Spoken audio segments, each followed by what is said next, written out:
Have you ever wished you could live forever, to see how humanity evolves, to travel the stars, to learn everything there is to know? It's a dream as old as civilization itself. But what if that dream came true? What if tomorrow, a breakthrough in science granted every single person on Earth biological immortality? What would that world actually look like? Let's imagine it. In the first few decades, there would be a global celebration. The fear of death, the ultimate anxiety that has shaped our art, our religions, and our cultures, is gone. We've conquered our final enemy. Families would no longer be torn apart by age-related illnesses. We'd have all the time in the world to spend with our loved ones. Careers would be completely transformed. You could be a doctor for a century, then an artist for another, a physicist, a chef, a musician.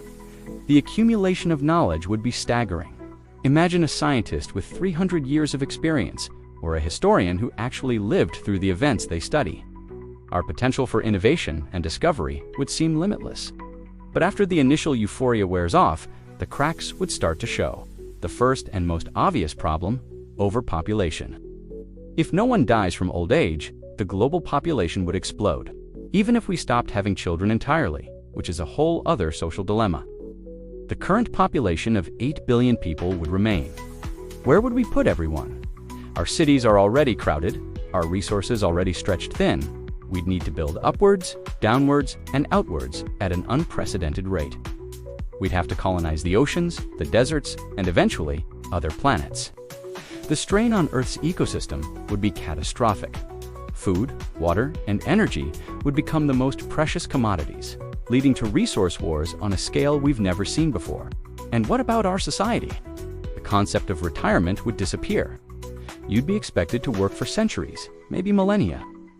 The gap between the rich and the poor would become an unbridgeable chasm. Imagine an immortal elite who have accumulated wealth and power over thousands of years, while a permanent underclass toils for eternity with no hope of advancement. Social mobility would grind to a halt. The powerful would stay powerful forever. New ideas and social progress might stagnate, as the old guard, with their ingrained beliefs from centuries past, would never step aside for younger generations. Society could become frozen in time, resistant to any form of change. Then there's the psychological toll. Our brains are wired for a finite life. We find meaning in deadlines, in the preciousness of fleeting moments. What happens when time is infinite? At first, it's liberating.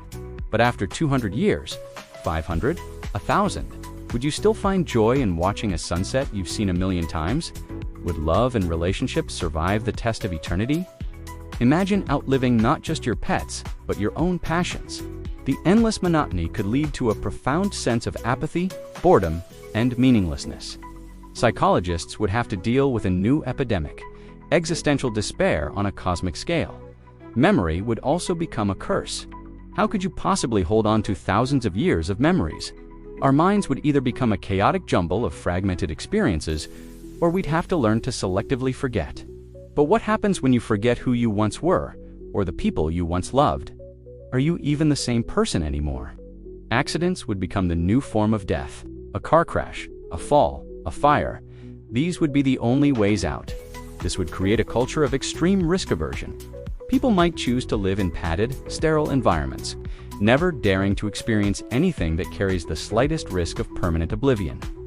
Or, conversely, some might become reckless thrill seekers, desperate to feel something, anything, in the face of endless monotony. A death cult might even emerge, offering a dignified exit for those who are tired of eternity.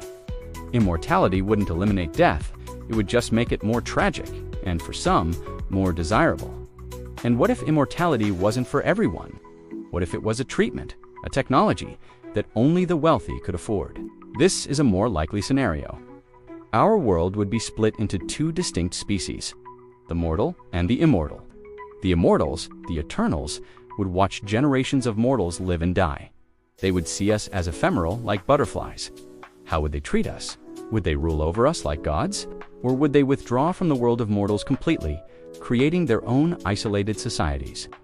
The resulting inequality and resentment would tear humanity apart, leading to a conflict far more fundamental than any we have ever known. So, while the dream of living forever is enticing, it might be a classic case of be careful what you wish for.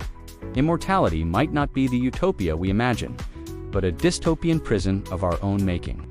It would solve one problem, the fear of death, but create 1,000 new ones, challenging the very essence of what it means to be human. Perhaps our mortality, the finite time we have, is not a curse, but a gift. It's what gives our lives meaning, urgency, and beauty. It forces us to make our mark, to love deeply, and to cherish every single moment. Maybe the secret to a good life isn't about having infinite time, but about making the most of the time we have. What do you think? Would you choose to live forever if you had the chance? Let me know your thoughts in the comments below. Thanks for watching, and if you enjoyed this journey into the hypothetical, don't forget to like and subscribe for more.